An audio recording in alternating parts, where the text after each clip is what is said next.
Irmãos, nós vamos nos colocar de pé e vamos abrir a nossa Bíblia no livro de Lucas. Lucas capítulo 14. E nós vamos ler os versículos 15 até o versículo de número 24. Está ali no telão, quem não tem sua Bíblia aí pode ler no telão. A palavra de Deus nos diz assim: Ora, ouvindo tais palavras, um dos que estavam com ele à mesa disse-lhe: Bem-aventurados aqueles que comem pão no reino de Deus. Ou bem-aventurado aquele que comer pão no reino de Deus. Ele, porém, respondeu: Certo homem deu uma grande ceia e convidou muitos. À hora da ceia, enviou o seu servo para avisar aos convidados: Vinde, porque tudo já está preparado. Não obstante, todos a uma começaram a excusar-se. Disse o primeiro: Comprei um campo e preciso ir vê-lo. Rogo-te que me tenhas por escusado. O outro disse: Comprei 5 juntas de bois e vou experimentá-las. Rogo-te que me tenhas por escusado. E outro disse: Casei-me e por isso não posso ir. Voltando o servo, tudo contou ao seu senhor. Então, irado, o dono da casa disse ao seu servo: Saí depressa para as ruas e becos da cidade, e traze para aqui os pobres, os aleijados, os cegos e os coxos. E depois disse-lhe o servo: Senhor, feito está como mandaste, e ainda há lugar. Respondeu-lhe o Senhor: Sai pelos caminhos e atalhos, e obriga a todos a entrar, para que fique cheia a minha casa. Porque vos declaro que nenhum daqueles homens que foram convidados provará a minha ceia. Vamos fechar os nossos olhos, curvar a nossa fronte e vamos estar orando ao Senhor neste momento. Pai, nós te louvamos por esse dia tão precioso que nos dás. Te louvamos pela presença dos irmãos aqui neste culto de Santa Ceia, neste local tão aprazível, Senhor, da chácara da igreja.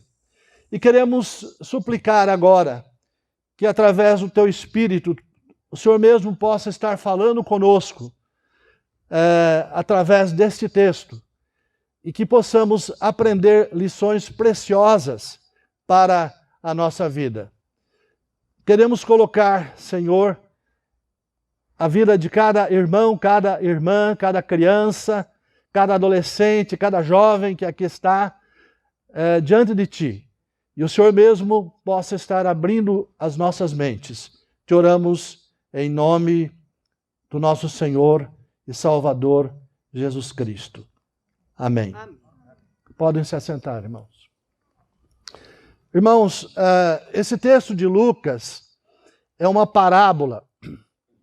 E Jesus sempre pregava, sempre usava nos seus ensinos parábolas. E nós vamos encontrar também em Mateus 22, 2 a 14, uma parábola também parecida com essa, só que lá um pouco diferente, com alguns detalhes a mais. Irmãos, os judeus, eles tinham uma série de imagens convencionais do que haveria de acontecer quando Deus irrompesse, viesse na história através do Messias para salvar o povo de Israel. eles esperavam o Messias e essa imagem do banquete representava bem esse desejo, esse anseio do povo em esperar o Messias. E nesse dia da vinda do Messias, Deus daria uma grande festa para o seu povo. E diz-nos um comentarista da Bíblia que eles pensavam que eles iriam comer naquele dia um monstro do mar, que eles chamavam de Leviatã. Seria um monstro marinho. E naquele dia, então, nesse dia das bodas, eles comeriam esse monstro. O nome do comentarista é William Barclay. Então, este homem que falou com Jesus, estava ali, ele estava pensando nesse banquete. E quando ele falou da felicidade, ele disse assim: bem-aventurado aquele que come pão no reino de Deus. Nós estudamos já, o pastor Arão falou sobre as bem-aventuranças lá de Mateus, né? Capítulo 5, o Sermão do Monte, e a gente já passou, acho que, por quase todas as bem-aventuranças. Esse termo bem-aventurança significa feliz. Feliz. E uma coisa interessante é que a gente às vezes pensa que o povo de Israel, o povo judeu, é um povo muito sério, muito fechado. E é diferente. O povo judeu é um povo alegre. Eu tive o privilégio de participar de um casamento, de uma cerimônia religiosa de casamento lá em Jerusalém. E logo após o casamento eu fiquei impressionado, porque eles saíam dançando. Saíam dançando, eu nunca tinha visto aquilo. E o pastor que estava conosco, que era o nosso guia, ele falou assim: olha, preste atenção, é muito importante, é muito interessante isso. Então, quando ele estava falando aqui dessa bem-aventurança, ele estava falando da alegria que eles tinham no coração em esperar a vinda do Messias. Na Palestina, quando alguém fazia uma festa, anunciava-se o dia da festa com muita antecipação. E os convites também eram enviados, né, com antecipação. Só o horário é que não constava. Então, no dia da festa, aí se chamava todo mundo.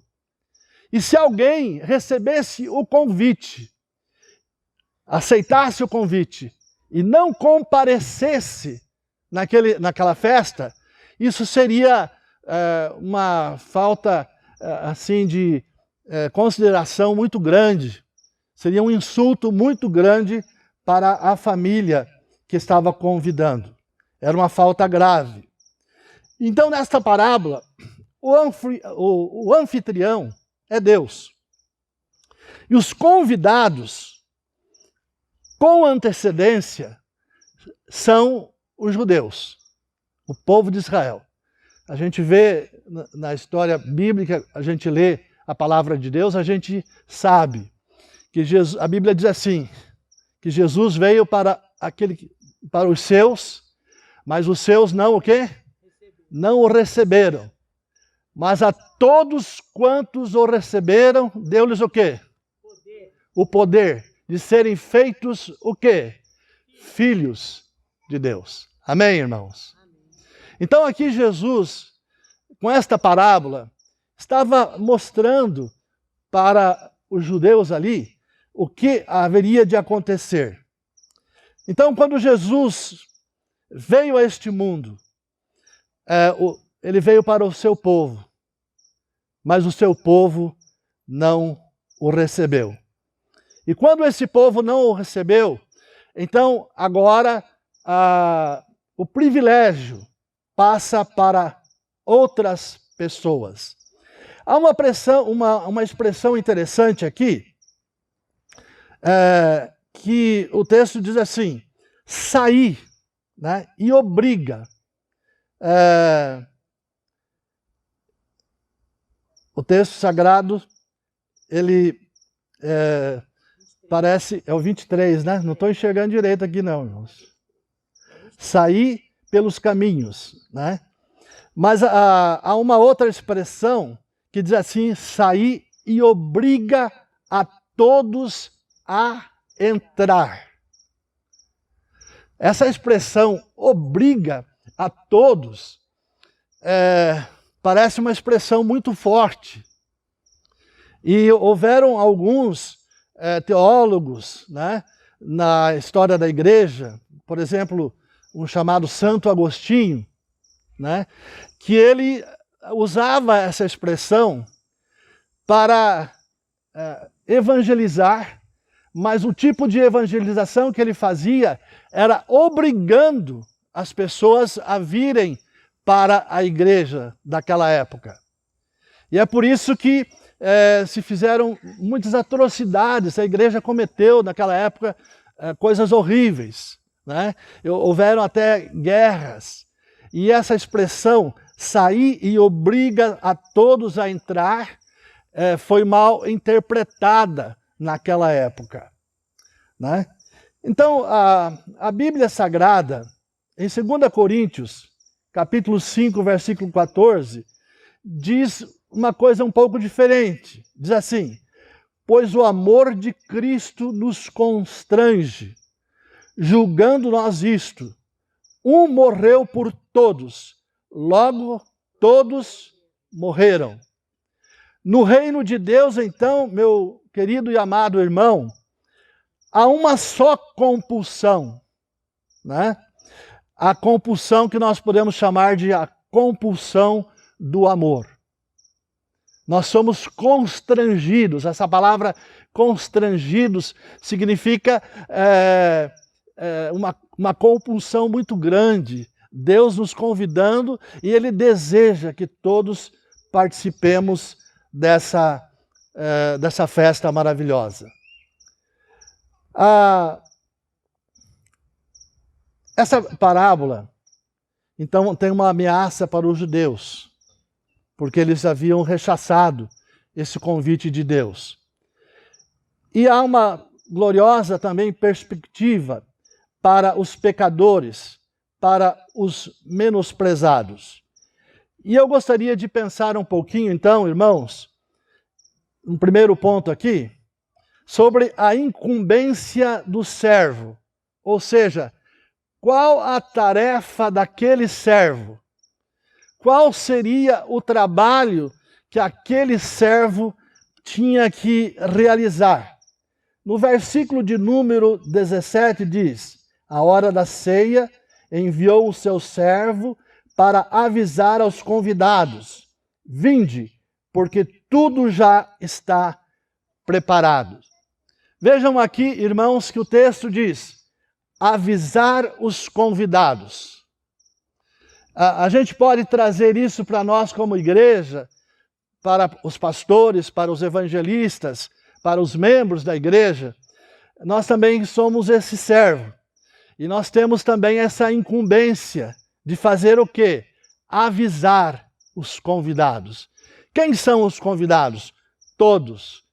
Porque a Bíblia diz que o dono da festa, ele quer a presença de todos lá do seu reino, que era o rei. Segundo lugar, versículo de número 21, diz assim, voltando o servo, tudo contou ao seu senhor.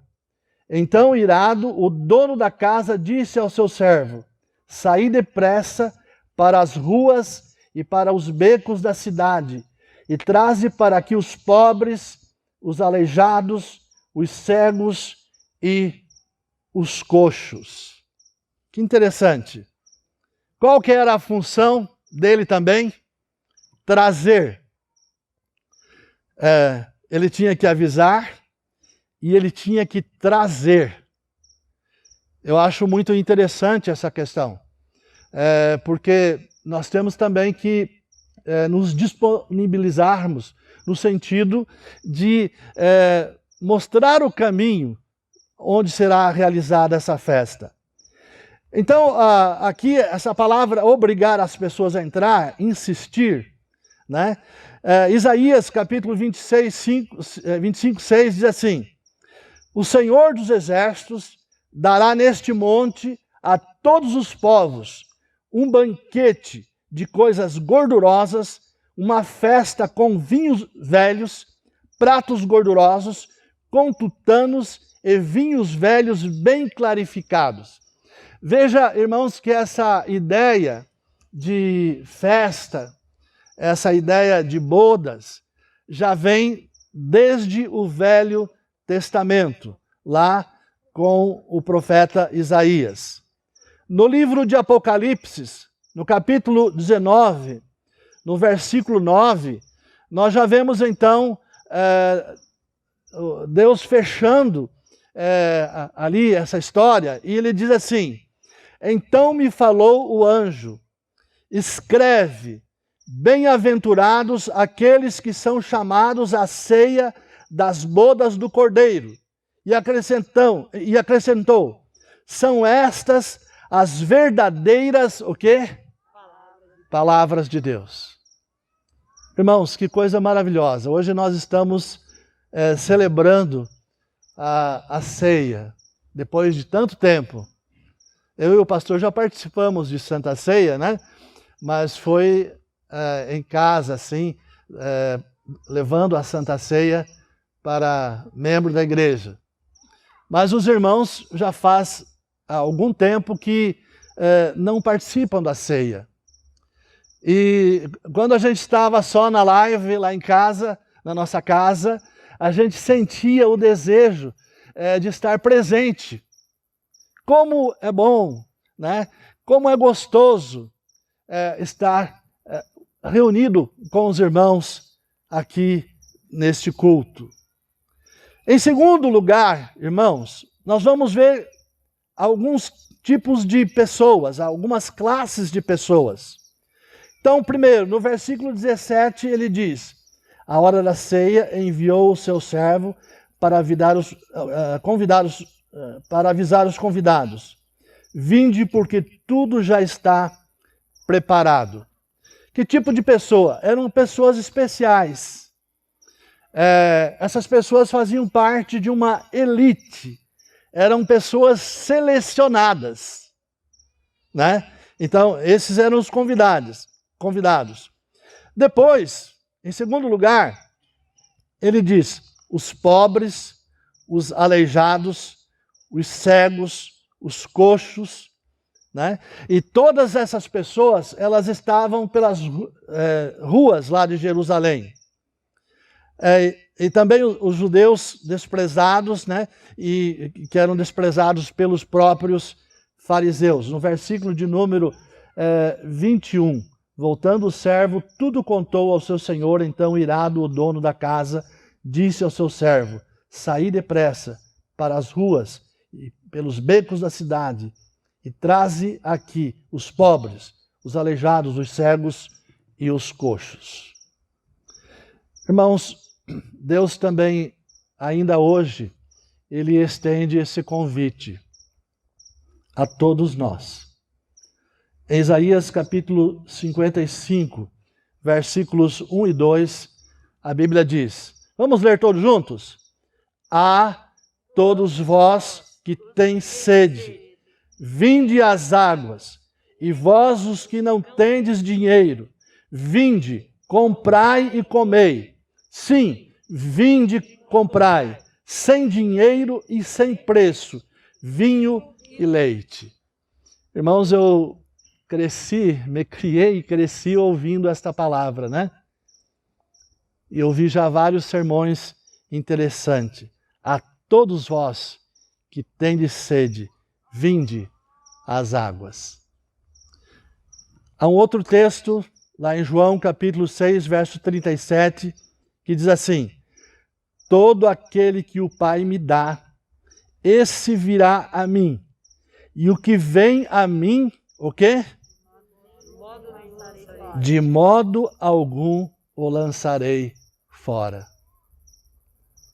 Isso significa, meu querido e amado irmão, que aquele que foi convidado, aquele que aceitou o convite e veio participar da festa, essa pessoa, ela nunca, jamais será jogada fora. Ela está salva por Jesus. Em João 3,16, a Bíblia diz: porque Deus amou o mundo de tal maneira que deu o seu Filho unigênito, para que todo aquele que nele crê não pereça, mas tenha o quê? A vida eterna. A vida eterna. Irmãos, esse texto a gente tem falado quase todas as noites, porque nós estamos cuidando do pai da Ivanilde, seu Salvador, e antes ele não gostava que a gente falasse de Jesus para ele. Mas depois que ele ficou doente, inclusive ele criticava algumas coisas nos crentes, que ele chamava de crente, né? Mas depois que ele ficou doente, um câncer, e nós levávamos ele para Maringá para o tratamento, e então como ele estava ali no carro, ele tinha que ouvir, né? E a gente ia falando de Jesus para ele, e pregando. E há uma expressão que a gente usa que diz assim: água mole em pedra dura, tanto bate até que fura, né? E um dia ele aceitou a Cristo como Salvador. Eu creio piamente que hoje ele é um salvo, porque todas as noites ele diz: o meu corpo ele está não presta mais, ele sente muitas dores, mas a minha alma está leve, a minha alma está salva. E ele fala quase todos os dias isso, né? Hoje ainda à tarde a gente esteve lá com ele. Irmãos, que privilégio que nós temos de levar o Evangelho de Jesus Cristo a tantas pessoas que estão por aí. Em terceiro lugar, quais seriam as áreas de ação? Primeiro, entre pessoas de posição social. No versículo 18, diz que um homem ele havia comprado um campo, quer dizer, era um comerciante. E esse cara deu uma desculpa, ele falou: comprei um campo e eu tenho que ir lá, etc. Né? No verso de número 19, a gente encontra essa expressão. E outro diz: comprei um campo, no 18, e preciso ir vê-lo. Rogo-te que me tenhas por escusado. Né? Depois, no versículo 19, outro disse: comprei 5 juntas de bois e vou experimentá-las. Rogo-te que me tenhas por escusado. E outro disse: casei-me e por isso não posso ir.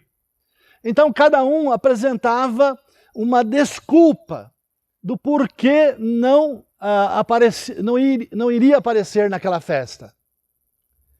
A questão do rapaz que casou, né? Nós vimos aqui o casalzinho jovem que veio hoje no culto. Quando há uma lei lá em Israel assim, para o povo judeu, que quando o jovem ele se casava, então ele não precisava ir à guerra, porque ele tinha que ficar pelo menos 1 ano com a sua esposa ali para cuidar dela, para ampará-la. É uma lei. E essa pessoa aqui estava usando essa desculpa para não ir para as bodas, para a festa. Então era um costume lá em Israel. No verso de número 23, nós vemos outro tipo de pessoas. Respondeu-lhe o Senhor: saí pelos caminhos, pelos atalhos, e obriga a todos a entrar, para que fique cheia o quê? A minha casa. Né? Caminhos, atalhos, na zona rural, em todos os lugares. Eles tinham, o servo, ele tinha que anunciar e tinha que convidar essas pessoas. Irmãos, hoje tem acontecido um fenômeno interessante, porque muita gente da zona rural está vindo para as cidades. Eu fui pastor numa igreja em Nova Aurora e nós tínhamos várias congregações. E alguns lugares havia só o templo lá, estava tudo fechado, porque o povo saiu daquela região e foi para o estado do Pará, para o Mato Grosso, subindo lá para cima. Houve uma migração de pessoas lá para cima. Inclusive, em 1981, quando eu estive visitando alguns campos da missão, da Junta de Missões Nacionais, eu passei um mês naquela região, na região de Alta Floresta, na região de Sinop, visitando aqueles campos e visitando os missionários. E é engraçado que eu chegava lá e encontrava vários paranaenses, inclusive pessoas da igreja que estavam lá, né? E eu achei interessante aquilo e pude visitar alguns irmãos ali naquelas cidades. Irmãos, há um pastor muito querido, ele é da Igreja Independente, era de Londrina, o reverendo Messias Anacleto Rosa. E num dos livros que ele escreveu, ele diz o seguinte: a igreja está numa estratégia errada. O diabo colocou pesos na igreja. Ela está esperando que o pecador venha, quando a ordem de Cristo foi essa: ide, Marcos capítulo 16, versículo 15. E o texto diz: e disse-lhes, ide por todo o mundo, pregai o evangelho, para quem? A toda criatura. Eu achei interessante essa palavra do pastor Messias, porque ele disse que o diabo colocou um peso muito grande à igreja. E a igreja não tem saído. Mas como que nós vamos sair? Em todos os lugares, na nossa cidade, no nosso trabalho, onde nós estudamos, na escola onde nós estudamos, nós precisamos ali falar de Jesus. Mas falar de Jesus como? Abrir a boca e falar? Sim, também. Mas falar com o nosso testemunho, porque as pessoas vão ver, através do nosso testemunho, a pessoa do nosso Senhor e Salvador Jesus Cristo. Eles vão notar em nós algo diferente. Numa cidadezinha lá do Mato Grosso chamada Vera, acho que já contei essa história aqui,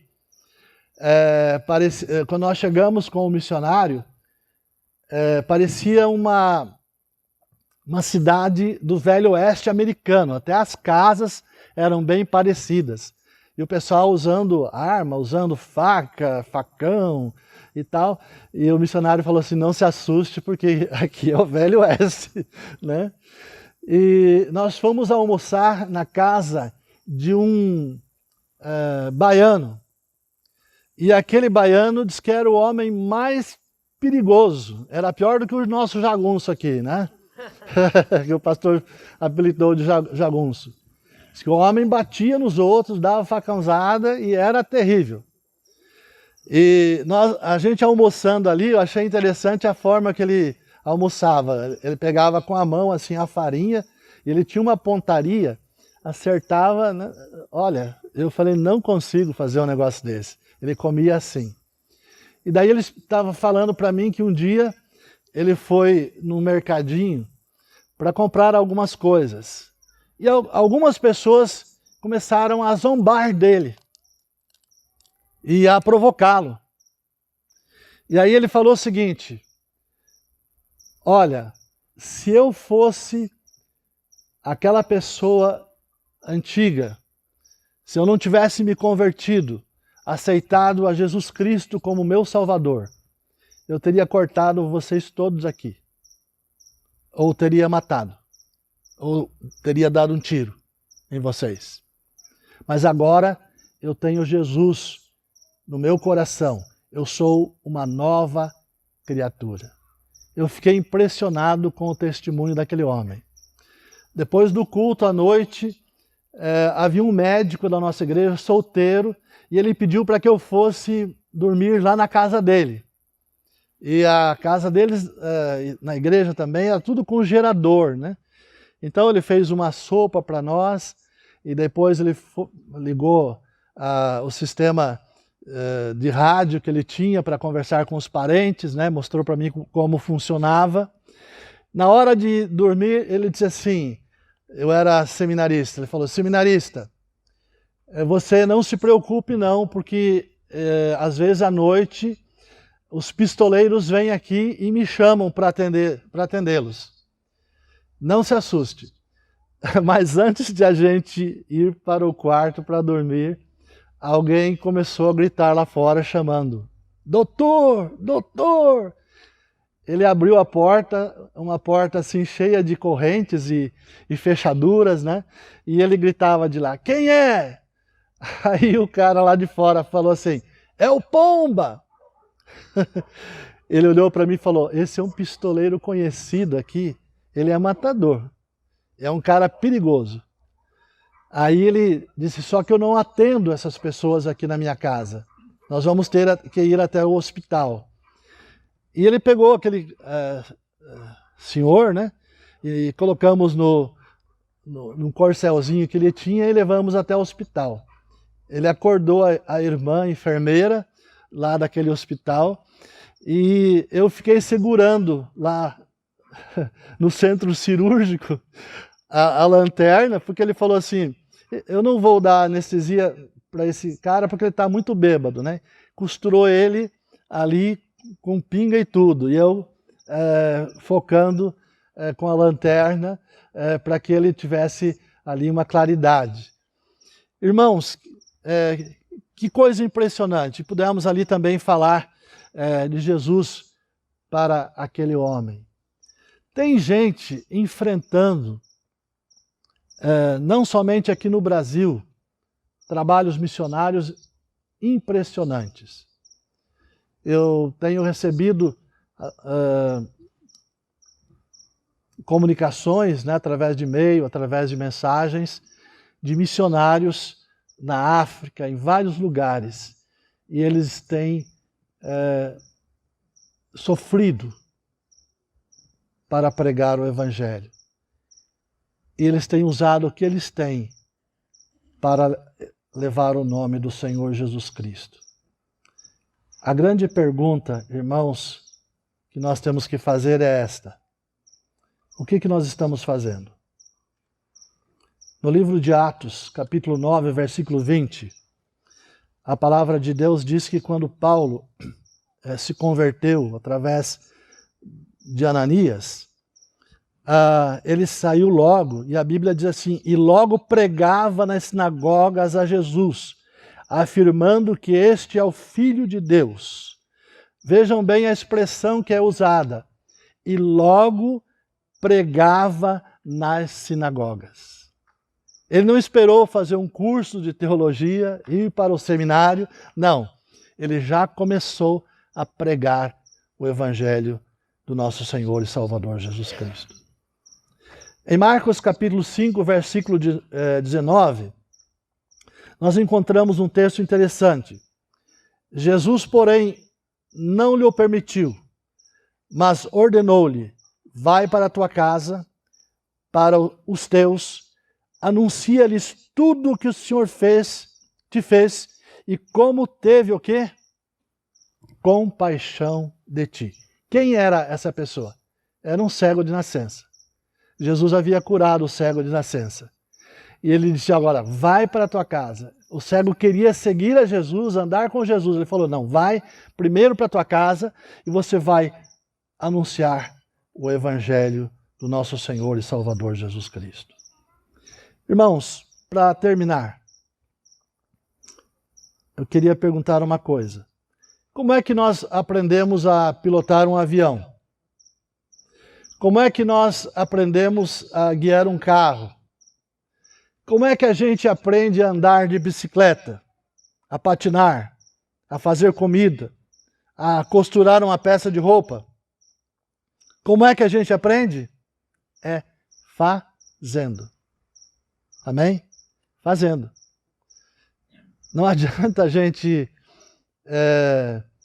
É bom o preparo, é bom o seminário, é bom estudar, é bom se preparar, né? Mas nós aprendemos a evangelizar fazendo, evangelizando, pregando. William Barclay, ele diz que quando os apóstolos foram cheios do Espírito Santo, eles não alugaram o cenáculo para ficar ali fazendo reuniões de santificação, mas eles saíram por toda parte pregando o Evangelho do Senhor e Salvador Jesus Cristo. Irmãos, neste dia, quando nós vamos participar da ceia, vamos pensar um pouquinho. Qual é a razão da existência da igreja? A razão principal que nós recebemos, a missão principal, a comissão principal, é levar o Evangelho do nosso Senhor e Salvador Jesus Cristo. Que Deus possa nos abençoar e que nós possamos pensar muito a respeito disso. Nós precisamos levar o Evangelho de Jesus. Eu havia falado que eu encontrei ali em uma região, Autônia, Francisco Alves, né, e vários lugares, templos da nossa igreja fechados. Alguns foram reabertos e o trabalho começou. Por exemplo, os jesuítas. O templo estava fechado, era um templozinho de madeira. E nós juntamos 2 famílias que ali haviam em jesuítas. E falamos, vamos abrir esse ponto de pregação. Reformamos o templo. E hoje tem uma igreja próspera lá. Tem um pastor, inclusive eu fiz o casamento desse pastor com uma membro da minha igreja. Ele está lá, pastor Jonas. Né? E a igreja está crescendo de uma forma maravilhosa na cidade de Jesuítas. Que Deus possa nos abençoar. Ei pessoal, quer continuar assistindo os nossos vídeos? Clique aqui e você vai ter acesso em outros vídeos. Mas também se inscreva no nosso canal, tá bom? Acione o sininho e compartilhe com outras pessoas.